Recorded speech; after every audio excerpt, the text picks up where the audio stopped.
People do not think much about what is normal. They assume it exists in some sense, but the varieties of human behavior are so great that to try and define normalcy is a waste of time.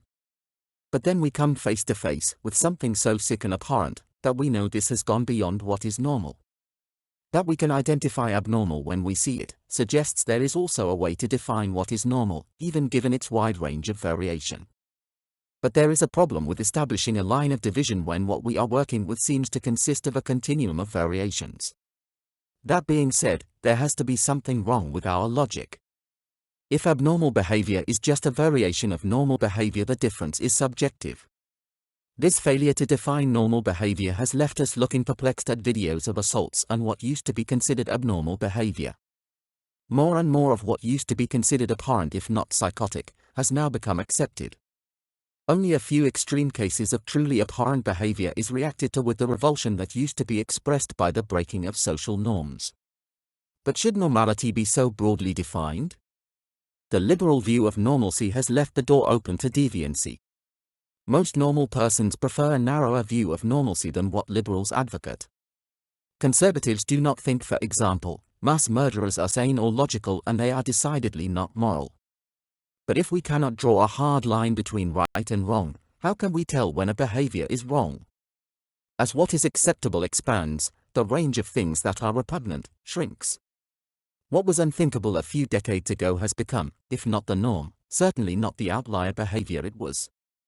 The question has always been where to draw the line between good and evil. When the line is abstract and subjective, it becomes difficult, if not impossible, to define or defend. People ask whether gender-defining clothes are appropriate. Given the wide variety of styles and options available now and throughout time, why divide clothes into two groups appropriate to two sexes? Ought men and women dress according to their sex?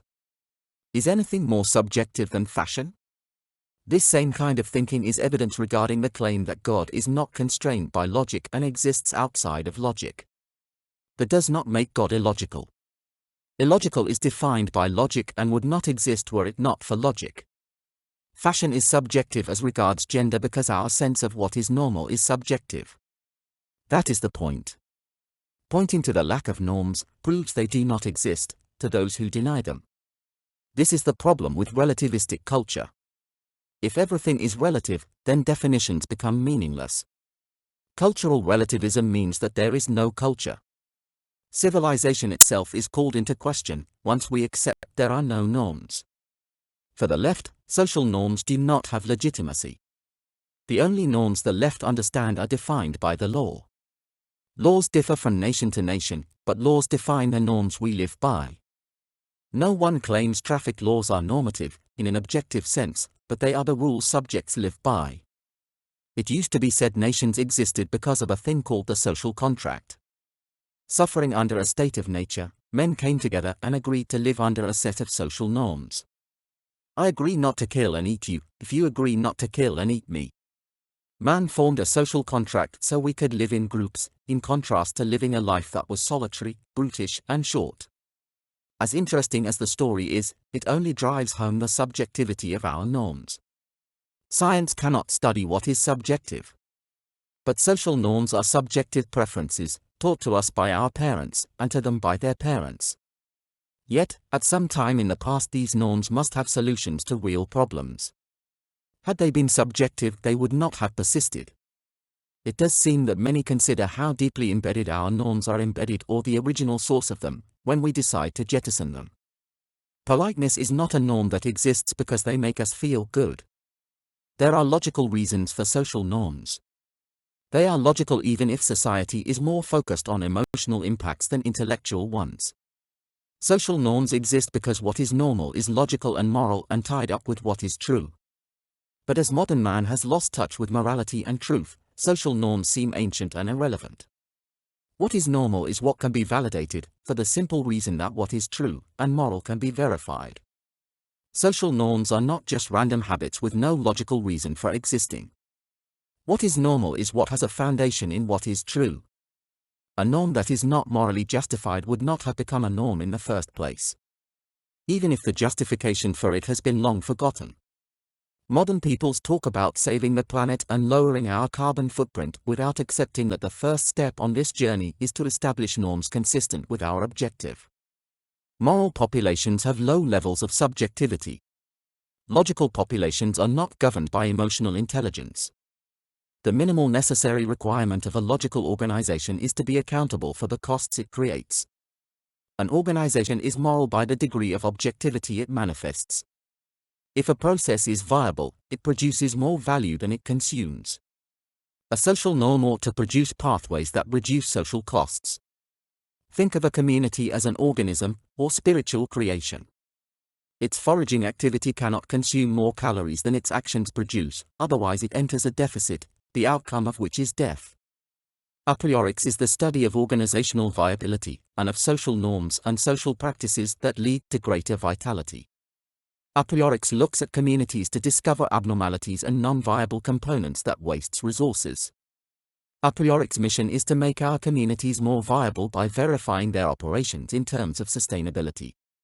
Apriorics is a system analyzer, or program that measures organizational viability in terms of its conversion ratio, or consumption of resources as a percentage of expenditures. We live in a simple system composed of natural resources, human resources, and capital. This creates benefits or goods normally referred to as consumer goods. The efficiency of the system or its viability quotient is a measure of how much labor needs to go into a unit of capital.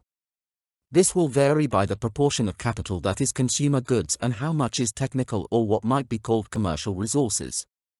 If we were to distill the process down to a variance in one factor, that factor would be faith. If there is no faith, people are solitary and produce what they need on an individual basis. As faith increases, families can be formed, then extended families and eventually tribes. This is familial faith or trust in one's blood relatives. This trust was expanded by developing the concept of totems and relationships based on totem kinships. Over time, through various means, city-states, then nations, were developed. But trust did not necessarily deepen, and the faith was more due to the power of the regulatory state to enforce laws common to all, than a belief one's neighbor could be trusted. Faith permits us to specialize, and specialization permits the development of civilization. The loss of faith is not something to take lightly nor contribute to without accepting there are repercussions, and these can be serious. If we were truly one people and of one faith, there would be no need for the state or its regulatory environment. Imagine living as a family lives, with the work of each person adding to the wealth of the family and the wealth of the family a benefit to all. There is a logic to faith because there is a benefit to it that does not exist with fear and mistrust. The more we see others as a source of risk, the higher our costs rise. There is a real benefit in faith if it is properly given. But until we stop thinking fear is natural and unavoidable, we will keep sacrificing faith to embrace an ever stronger and more invasive state.